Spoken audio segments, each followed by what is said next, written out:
Yo, what's up? In this video, I'm going to be sharing with you the last night I used drugs. Stay tuned.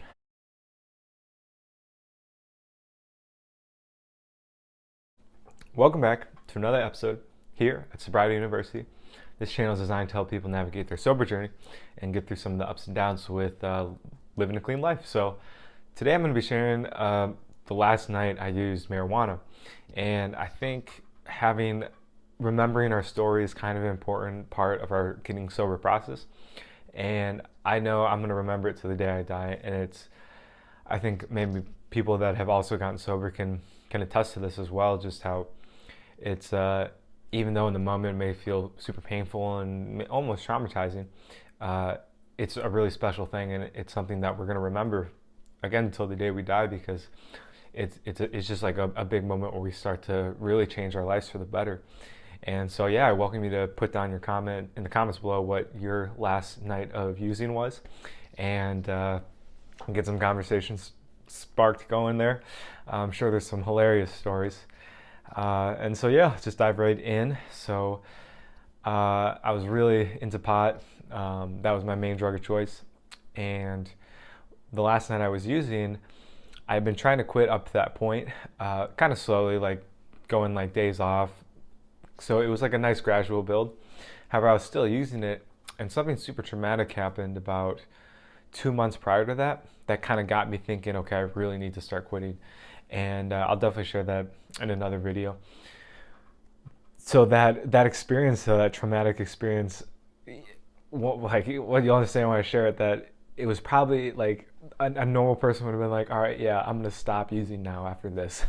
And that's just the thing with the addiction. Like, I was so into it that this huge event that happened, this for myself, it wasn't even enough to trigger it to stop me using. And that's just the insidious nature of addiction. Is it's just like it sometimes really takes a lot of beat downs before we're really ready to surrender and begin again. So again, like, my intent with this channel is to kind of maybe spread some, I think, practical wisdom about this, so that maybe somebody can quit without having to go through all that just hardship and just like turmoil. Like, it's really, I think a lot of it too, like, is that there's like the stigma kind of about, and I had the stigma as well, how like getting sober is super boring. And like, hopefully, again, my intent is to show that it can be really fun, and it can be like super dope, pun intended. And yeah, it doesn't have to be this boring, like sit in the corner, wait till you die kind of thing. Like, you can live a really great life. And it does start though with putting down the drug and starting with day one. So back to the story at hand. I was moving out of my apartment. I had been using a lot in that apartment, and I was selling at that time, so I had a lot of weed and a lot of stuff. And by the grace of God, I went out that night with just a bag of weed and a bowl and like a lighter. And I went to this like kind of nature reserve we have around the area, and because our Wi-Fi was shut down at the place I was moving out of, and they had like a little like clubhouse in the arboretum, is what it's called. And I was still I still had my like student ID stuff from when I was a student, or when I went to school at the university, and so I was still able to connect to their Wi-Fi. And so I went over, like any good addict, getting every little thing we can. So went to like kind of parked in the parking lot area, and was just like working on music, kind of learning some stuff with tutorials and stuff, and smoking weed, of course. And a cop shows up, so I sprayed the ozone spray. You may have heard of that. It's just like a really powerful thing to like kill the weed smell, and it really does work. So the guy comes up, he's like, dude, what are you doing here? I'm just like, oh, I'm just chilling. He's like, oh yeah, the lot closes at 10. I'm just gonna write you a warning. Goes back to his car, and I'm just like, thank God, like that was a close call. Like, I'm kind of like, in my ski mode, like I just got away with another one. And he comes back, like it was like maybe like 10 minutes he was writing it up, so it was kind of odd. And 10, maybe even 15 minutes, and I was sitting there just like kind of waiting. Comes back, hands me the ticket. He's like, all right, man, have a good night. Just don't come back, whatever. He turns to walk away, and he's like, wait a sec, is that marijuana? And I was like, oh, you're fine.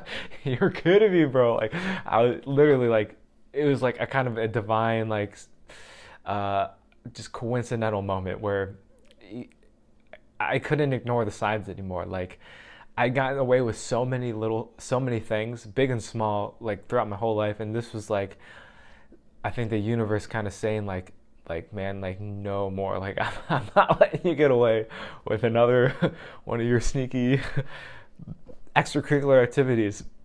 And so like yeah, I'm like yeah, it is. And like the ozone spray literally worn off like the minute he handed me the ticket. So he's like, all right, man, I'm gonna write you up. Be right back. And I got like a ticket. It was like I think a few $100s.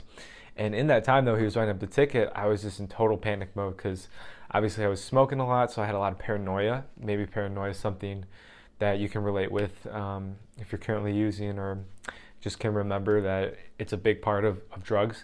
And so I was like, oh my God, like dude, like he's gonna know, I've been selling. And I was like, God, like I'm gonna go to jail, like fuck, this is it. And of course it's like, over exaggerating the moment, but I just when we're on our stuff, like life just gets so much intense.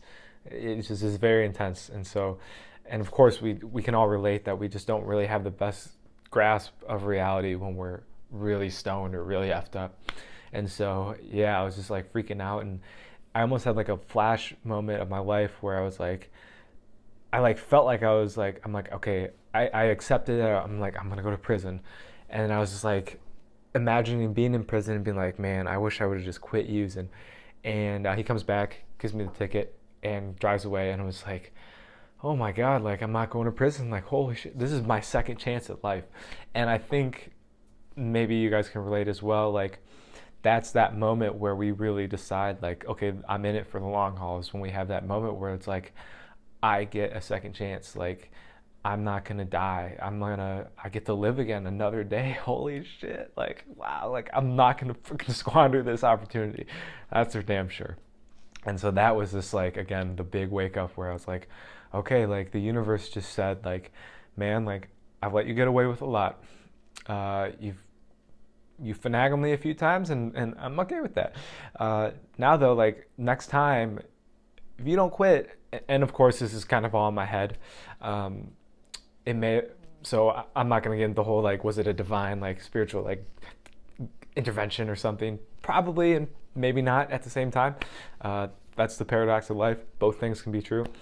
It was just like, yeah, dude, like next time something happens, it was almost like a premonition. That's how I'll sum it up. Next time you get in a situation like this, you're not going to get so lucky and get off scot-free.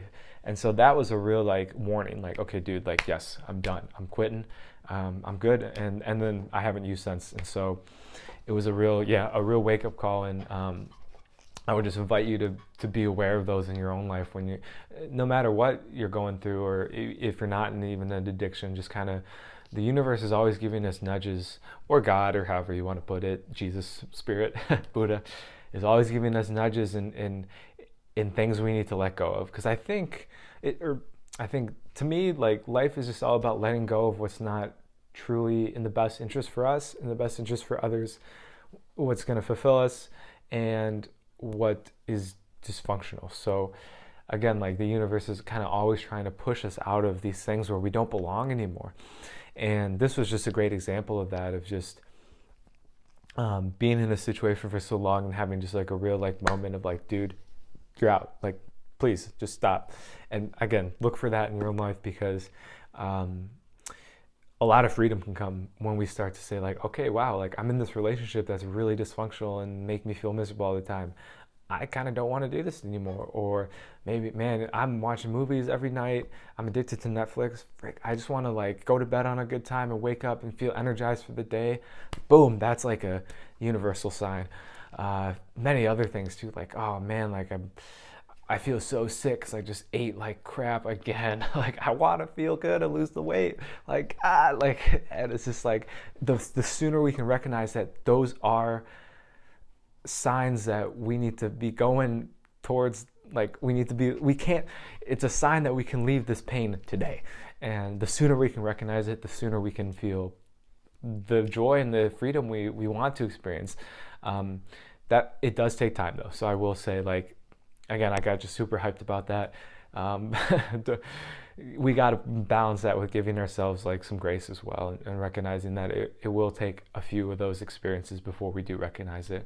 We're stubborn people. Humans are stubborn. Living things are stubborn. Like, we want to live and survive, and when we think we're living our best lives, when something comes in that disrupts that and invites us to go in another direction that we don't know, that can really freak us out, and freaks me out anyway. And I feel a lot of resistance towards that, even though, like, deep down, like, my higher thinking, or not thinking, higher self, divine wisdom, or I'm getting in my head about this, whatever the universal energy is saying that if I go in this direction, it's going to be way better than where you are now, and you're going to basically get to experience the things you want to experience, and that you've been trying to work for in this realm or reality. And yeah, just to touch a little bit more on that story, right as I was quitting for the very first time, I had a moment where I didn't listen to the universe and its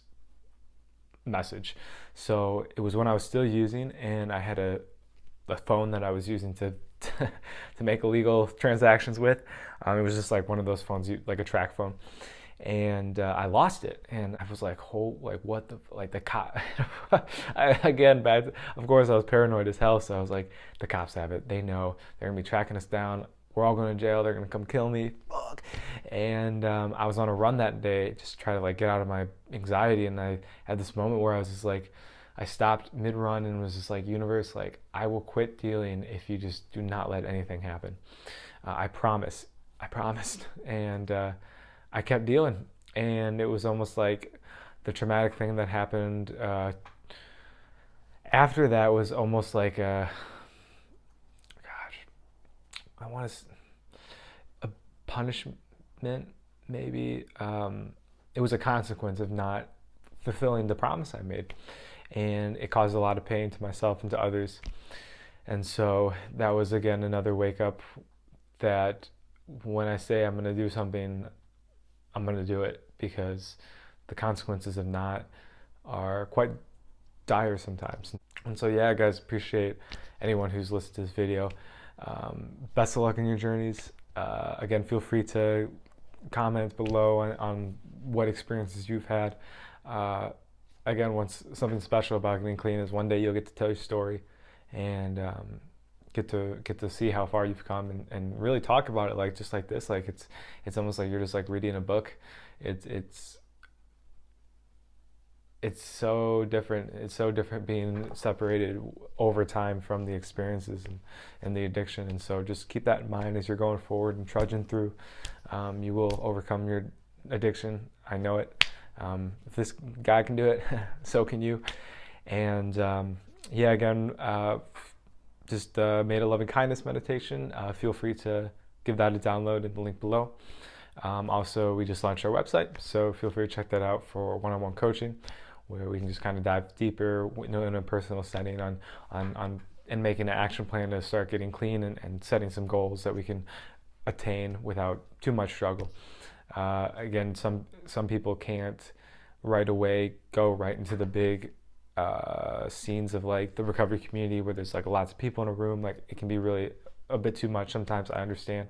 And so this is a way that we can just, like, kind of have that more vulnerable. I think for me, I can be more vulnerable when I'm talking to someone one-on-one. It's just a lot easier for me to feel safe and stuff. So maybe that's you as well. So if that's you, feel free to, again, check out the link below. And yeah, look forward to continuing talking about this stuff with you, and have a great week. Talk to you next one. Peace.